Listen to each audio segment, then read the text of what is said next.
certain phase, and the beginning is not where it comes. At the beginning, you're just trying to make every single hero as awesome as you can possibly do. One of the things that actually, kind of a cool thing that happens is as we work on each new hero, we have a little bit of an arms race where the next hero is even slightly more awesome, so then we go back and make the first hero even a little more awesome. So that's kind of a fun back and forth, but it just makes the characters better and better over time. So focusing on a couple of these signature skills, the first one is the Barbarian. Seismic Slam. This is basically a skill where the Barbarian raises a weapon above his head, slams it on the ground, and essentially anything in kind of a cone in front of him gets just kind of rocked and destroyed. So this skill was the very first skill we actually made for the Barbarian, and probably one of the first skills we made for the entire game. It took a lot longer to make this skill than it takes to make most skills. We did a lot of iteration in the animation department in particular, because trying to make the Barbarian feel physically powerful, generally we associate kind of big, bold movements with physical power, but if you want a game that plays really fast and feels responsive, you want the movements to be really fast. And so getting that balance of fast movements with really but a powerful feel was a big challenge, and we had to try a bunch of different ways that we can animate it to get that right. So once we did that, got through kind of all that iteration, what was funny was we really didn't like the skill for most of the time. We got the programming done on it, and I don't know, it doesn't seem that great. We got effects on it, and the effects were really cool, but somehow it just didn't sing to us. It wasn't until we actually got sound on the skill that we finally went, wow, this skill's really awesome. This is really fun. And the key to that, I think, is that it takes a lot of faith to get through this process. But once you do get through that process, all the skills that come after that come much quicker, because everyone looks and goes, oh, what is the Barbarian about? Well, freaking look at Seismic Slam. He rocks the world with like great physical power. And the next 4 or 5 skills we did for the Barbarian almost required no communication between design and art, because art already knew what the Barbarian was all about, and design already knew what we were designing for. We had a great skill that acted as an example.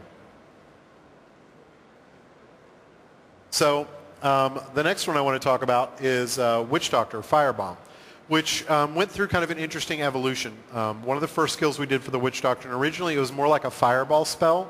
So when you cast it, you cast it in a direct line from the Witch Doctor to your target. So it would, pretty much anything got in the way, it would hit that and it would explode. And we figured that would be cool because explosions are cool. Everybody likes explosions. Does everybody here like explosions? Yeah? Yeah. I like explosions. I figured you would.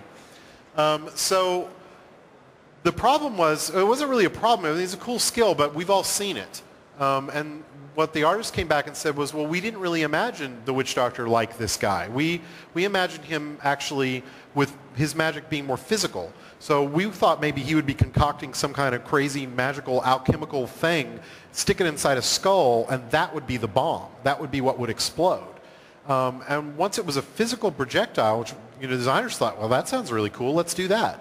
But once it was a physical projectile, we didn't want it to travel in a straight line anymore. We wanted to have it thrown like a projectile. So it became an arcing projectile. It could be thrown over walls, but that really changes the gameplay a lot. You have to be a little more predictive with its location, but it's got some advantages in that you can avoid obstacles and hit the exact target you want. It's a great example of how art and design can work together to iterate really well to make a very original, very cool skill. And the last thing we did was the artist really wanted to put this image of the Witch Doctor into the fire effect, and I think you could see it a little bit there, but basically when the fire goes off, it's like this big kind of form of his hands and face, and we just thought that was so cool. We actually did it with a lot of other skills. The Horrify skill, a Mass Confuse, and again, it just kind of shows how that one first skill can inform a whole class. So to kind of sum up, this is essentially how we develop skills. We just kind of rinse and repeat this idea. The first few are really take some time. They're really hard to do, but after that, the rest come much, much easier and makes for a really cool character. So I believe I'm passing to Julian now. X, yeah. Yeah. So I'm going to talk about special effects for Diablo 3. and some of the thinking that went into the things that you've seen in the demo. So right at the beginning, we adopted some overriding goals, sort of fundamental philosophies that we wanted to follow when we were creating the graphics for these things. And so I'm going to give you a description of what they were. The first one was that the players, that the Diablo 3 is a highly visceral experience where players experience brutal combat and wield godlike power. And the other one was that characters should do crazy things, express more personality and more backstory than past Diablo games. And so the goal of special effects in doing that. So with this whole godlike power notion in mind, let's jump ahead and take a look at what we've done for some of the player skills. So what we do when we want to start working on these graphics for the skills is we take all this information that we can get from design and from the concept departments and even from ourselves as effects artists, and we just sort of start bouncing the idea of the skill back and forth verbally, and we try to come up with, we try to actually top each other up a little bit, try to one-up one another. Like, who can come up with the most crazy description of this thing that says what it is but reinforces what that character is about? So, for instance, we might, when talking about the barbarian, we would say things like, when he leaps, he lands with the force of a small bomb, or when he charges, he breaks the sound barrier. When he can hit the ground so hard, he causes seismic explosions. So you can see that those things are really physically oriented descriptions. And from there, we would go on to actually make the graphics. But we did even more for the barb. We added this ability of his to tap into his own lineage through the power of the ancients, whom you may remember from Diablo 2 expansion. And so he has this other skill called Hammer of the Ancients, which is where he sort of wields this giant god hammer, which at first seemed kind of mystical to us, but the bottom line there is that he's still swinging this gigantic hammer, which is a really physical thing to be doing. So it works out. So on the flip side, for the Witch Doctor, obviously we wanted to get a really rich voodoo vibe. Hit it one more. One more. But we wanted to avoid that straight-up magic caster feel, where he's not just conjuring things out of thin air. So Witch Doctors just don't channel magic. They take real-world objects and infuse them with sort of a voodoo magic. So going back to that description, that verbal descriptive method, we would say things like, okay, he's gonna throw a shrunken head filled with some kind of alchemical cocktail. He's gonna create swarms of locusts by blowing on voodoo dust from his palm. Or he's gonna sprinkle dust in the air and cause illusions that frighten monsters away. And of course, you're not a witch doctor unless you're doing something with zombies. Zombies, witch doctors, they go together. But here we didn't want to just do straight up zombies, the kind of slow wandering around humanoid zombies. We wanted something with a twist. So we got that by basically taking normal concepts and then just sort of smashing them in together with the idea of zombies. And so when we had this idea of doing a skill kind of like Firewall, we sort of twisted that with zombies, and that's how we came up with Zombie Wall. And then other ideas were a little bit more straightforward.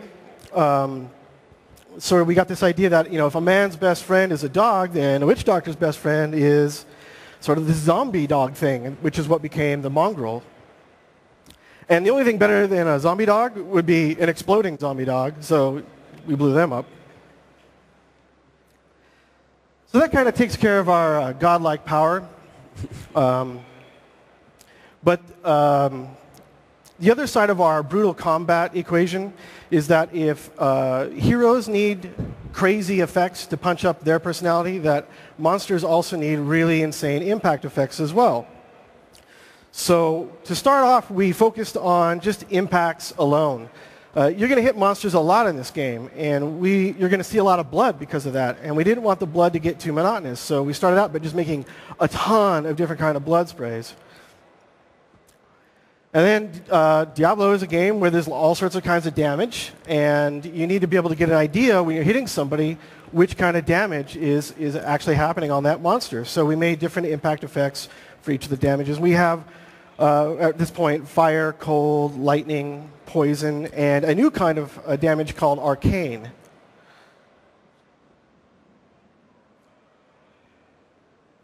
But we took it a little bit farther in that critical hits are a much bigger deal in Diablo 3 than in past games. So what we did there was we took all of those hit effects that we had and we just made really much louder versions of each of them to kind of highlight that when those events are happening. So with all that hitting happening, you're going to be killing a lot of monsters as well. So we really wanted to pump up the player's sense of impact on monsters. So in Diablo 3, the majority of monsters die using ragdoll physics. And we really like this because it allows the player to really interact with the monsters when you kill them. Depending on what kind of damage or the force that you're hitting them with, they're going to die in a different way. And then you can kind of set up little circumstances where you can knock them off of ledges or make them go flying.